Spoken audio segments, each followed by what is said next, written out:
Hi, so this is what I take on a wild camp for a cold night in the summer. I have posted another video of what I take on a nice summer night up a wild camp in a 27-litre bag. But this time it's how I pack my 65-litre bag for a wild camp in the summer, because in the winter you've got to include a lot more warm gear, ice axe and crampons too, which I'll do in the winter when I do a winter camp. So to start with, most important, food. So I've got me cooking stuff. You can get smaller gas bottles than this, like this one for example, but these are on offer, so I'm using these at the moment. So they'll fit nicely into that. Then this will screw on top of the gas canister, and it has got an automatic button to make a flame, but I do take a lighter just in case, or you can take waterproof matches, camping mug and cutlery. So I like my ration packs. So this one is beans and potato and tomato sauce, and then some rice pudding, that's for tea. And then for breakfast, I do like quite a big breakfast, so I do take 2 sachets of porridge, and that with almond milk. And the honey goes into this little pot here, so it's obviously a lot smaller to carry, and then you don't get honey everywhere. A hot chocolate for night time or on a break halfway up climbing the mountain, just in case it is a little bit cold. And then the drink for the night time, I'll put red wine in that. I do like my Guinness, I'll take a can of Guinness and a monkey shoulder. Whiskey as well for the night time.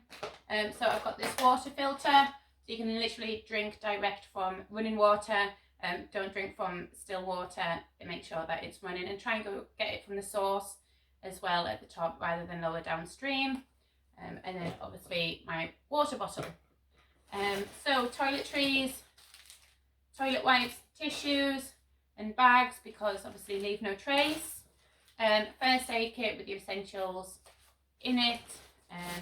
Mosquito stuff. I get massively bitten by mosquitoes when I go camping, so I make sure I take quite a lot. And a map and compass, obviously of the area that I'm going to.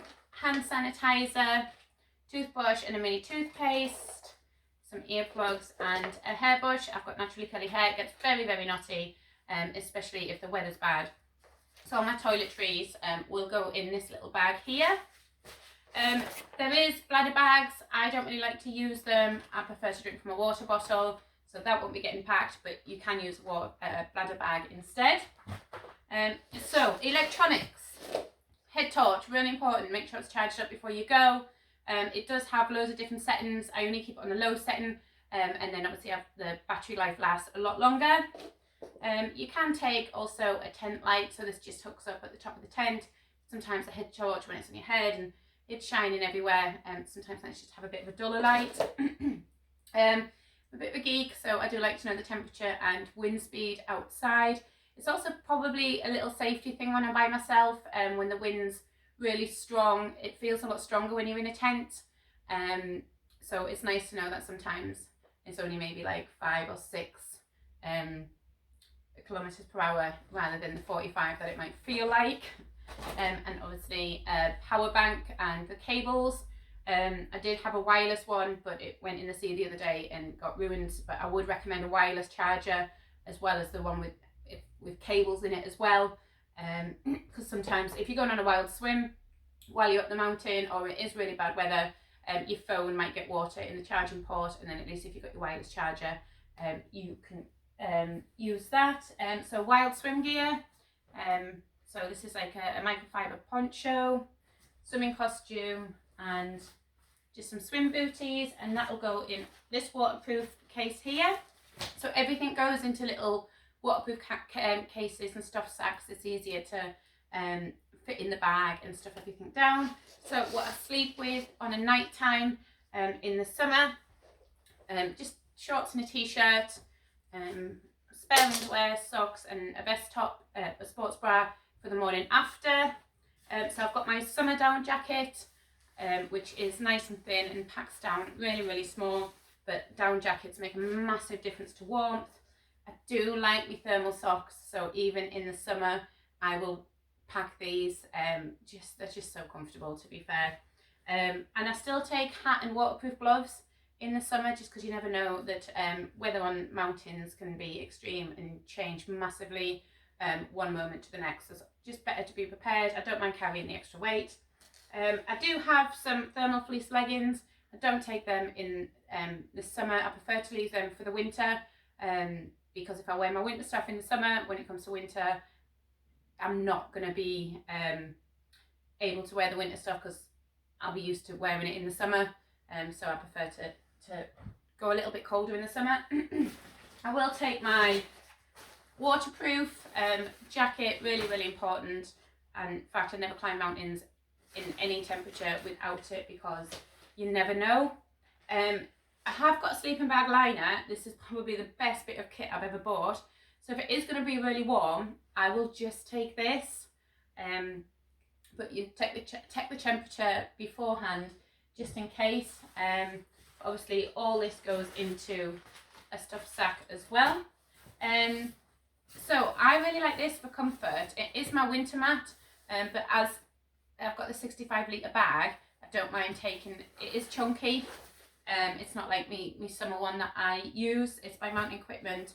It is a thermal one, self-inflating. I do tend to top it up and blow into it, which isn't ideal because it can get moisture in it. But I just prefer to, I'd rather risk it, to be fair, and get moisture in it and blow it up to the comfort that I like. And then I have a sleeping bag. It's, again, 4-season. So if it's going to be a really warm night, I won't take my sleeping bag. I'll just use my liner. And in the summer, it's one or the other. In the winter, obviously, take both because it can get really cold on top of the mountain. But I won't use the sleeping bag stuff sack. I'll use this smaller one, as it does pack down a lot smaller. So the tent that I use is a Wild Country by Terra Nova Trisar 2. Again, it's 3 to 4 season. It's done me on lots of mountains with 45 mile per hour winds, sleet storms, extreme cold and snowing. So I feel really safe in it. It's a really nice tent. What else? So yeah, I'll take my camping mat as well, because if it is nice, I do like to sit outside for a lot of the night and enjoy the stars and just be outside. And this, I absolutely love this. So this is my camping chair. I only paid £11 from Go Outdoors, but it saves so much space, and just sit in it. There you go, nice and comfortable. And it packs flat, so that's good. So yeah, now I'm going to do hyper speed on stuffing everything from their sections into the stuff bags, and then I'll slow it down and show you how I pack the 65 litre bag.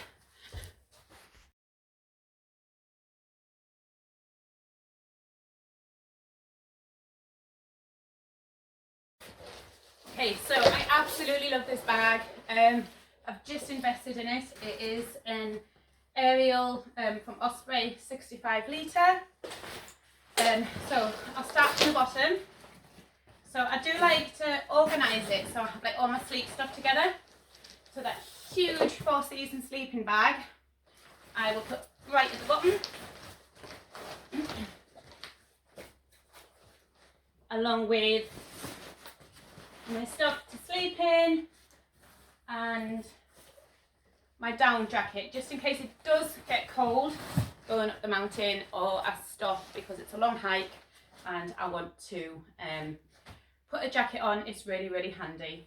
So that's in there, and then my toiletries as well will fit nicely in there with a bit of room to move it about when I start putting stuff in the main compartment. So the main compartment, obviously check the weather first. I do like to err on the side of caution because I really don't want my kit to get wet, even though a lot of it is in waterproof stuff sacks as it is. So you've got the big 45 litre stuff sack goes in there, and I'll push it right down and make sure that everything that I put in the bottom compartment is squashed as much as possible.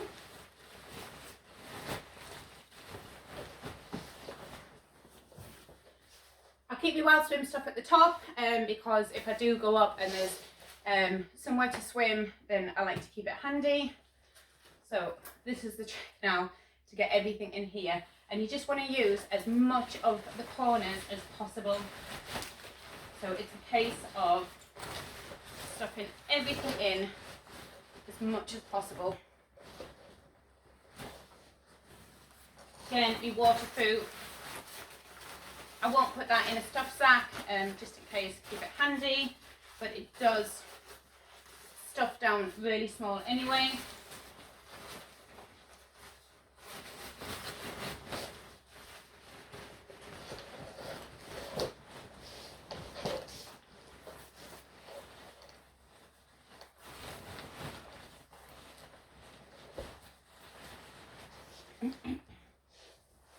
And I'll put my camping mat on the top, and there's some space to squeeze it in there. Now there is plenty of room left in here to put the tent, and you'll hear a lot of people saying you shouldn't have stuff on the outside of your bag. Now I do, and the reason is when this closes, you've got it's lower. So when you are hiking or scaling up a mountain, if you put your head back and it's too high because you've got too much stuff in it, your head's just going to bang on the back and it's going to be really uncomfortable. And if you're scaling for safety reasons, you need to be able to have full movement of your head. So I do put stuff on the outside. I have got room for that inside as well. But again, just for ease of getting stuff out, I will just put it on this little pouch on the outside as well. And obviously I can start putting my food in it. I do keep my food loose, just because it goes down sort of all the nooks and stuff like that. And it won't get soggy because obviously it's all in this waterproof bag.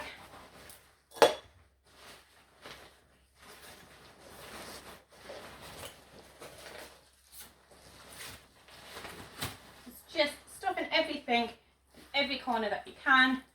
So my first aid kit is the most important, so that will also go on the top along with my battery pack, because you don't want to run out of battery halfway up a mountain. So mobile phones or electronics in the cold or extreme heat will lose battery really quick. So make sure if it's really hot, try and keep it in a cool place, protected, and if it's really cold, again, try and keep it somewhere where it keeps warm. I sleep with it inside the sleeping bag to try and save as much battery power as possible. So drinks wise, I'll put on the outside just in case of leakage. I don't want red wine or Guinness going, or almond milk going all over my gear. So these little bottles, you just decant them into little bottles. They'll go nicely on the outside.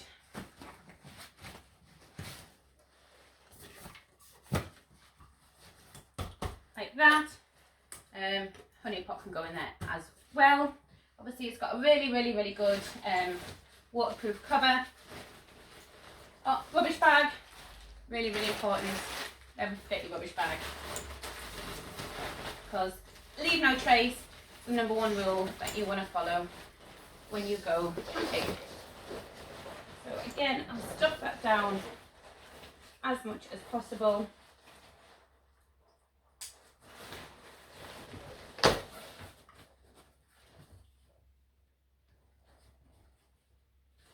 And then tighten it up.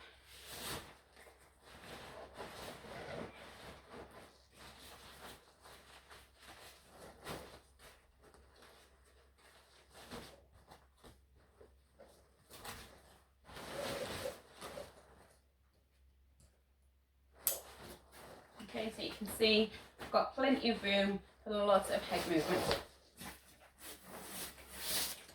That could go on the top, but again, like I said, I just like it on the outside.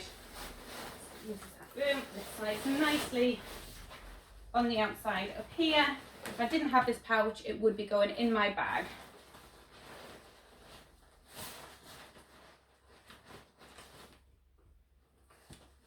And to be honest, why do we want to listen to the people who say, don't put anything on the outside of your bag?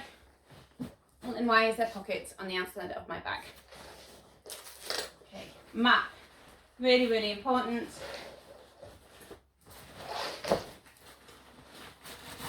Just over there. Obviously, you want to tighten your straps up as much as possible.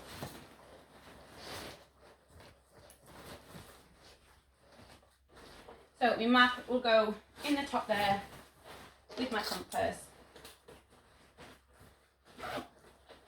The rain cupboard here is at the top. So in the other side, I will put my water bottle. And then in these pockets here,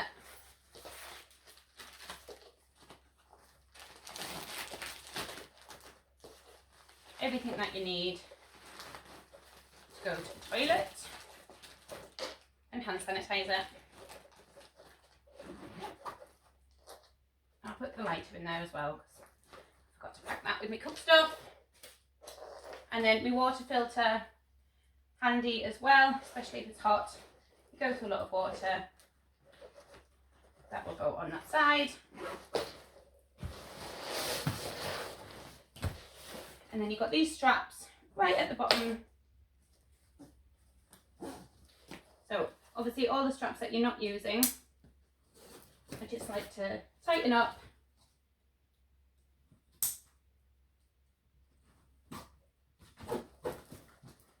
I keep my tent all together. Some people do like to take the poles out, put the poles in the bag as well. Like I said, it would fit in. There is plenty of space, but I don't want extra height on my bag.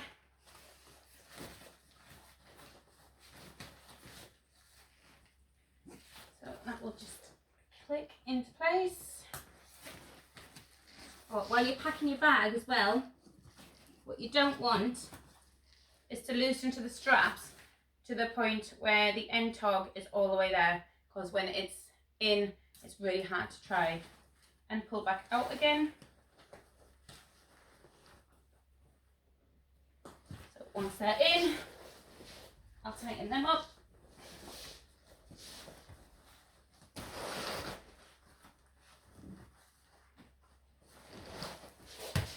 And then this, which I won't go without now, will just clip onto here, which is an additional clip, so I don't need to take it off every time I go to open my bag. So that's my bag packed. Total weight is, see if this works, turn it on.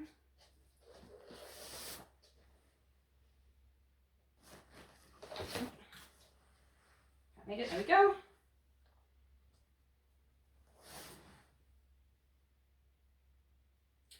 13.8 kilograms. Okay, which is a really, really nice weight for the summer. In the winter, it can get up to between 18 and 22 kilograms. If I go with the kids, it's probably on the side of 22 kilograms. But if I'm by yourself in the winter, by the time you add on your really thick down jacket and the thermal layers, you are looking at least 18 kilos and more food as well. So what do I hike in the summer? If the weather's going to be nice, shorts and a sweat resistant top, because t-shirts will just keep the sweat, which isn't very good. So I just use nice run top. I love these leggings. So the water resistant, which means I save space on carrying waterproofs in the summer. Or you can just wear normal leggings, obviously, in the summer. It just depends, but always check the weather before wherever you're going. These are Gore-Tex running leggings. Really, really nice. They've got a reflective strip on as well. A cap, because I don't want to get sunstroke. Obviously, walking socks. Walking boots. I've had these for nearly 10 years. I'm a bit reluctant to buy some new ones because they are so comfortable.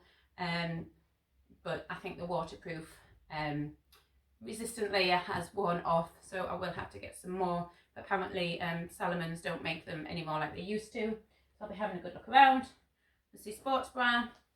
So I've got, take a jacket as well, tie it around your waist, but it's really good just to have some extra pockets, and then you're not constantly in and out of your bag.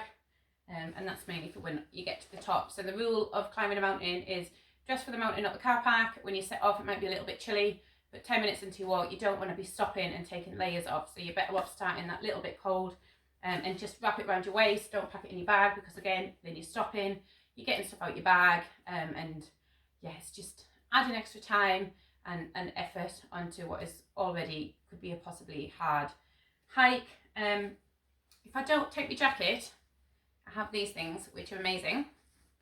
They're called sleeves. Oh, so I've got it caught on my bracelet, but yeah, it comes up and they just give that extra layer on your arms like that. And then these are North Face ones, and then they just roll down, and obviously you can take them off and stuff them into your pockets. This is nice as well, just a snood, a buff. If it is going to be a little bit colder in the summer, you can put it around your neck, put it up there just in case the wind comes in as well, protect yourself from the wind elements. So I'm doing a multi-day hike in Wales in a couple of weeks, and I am only going to take 27 litre bag for a multi-day hike, because we are covering a lot of miles, and I will be packing a lot lighter, so I will do a video in a couple of weeks of how I pack for a multi-day hike. So I hope this has been useful.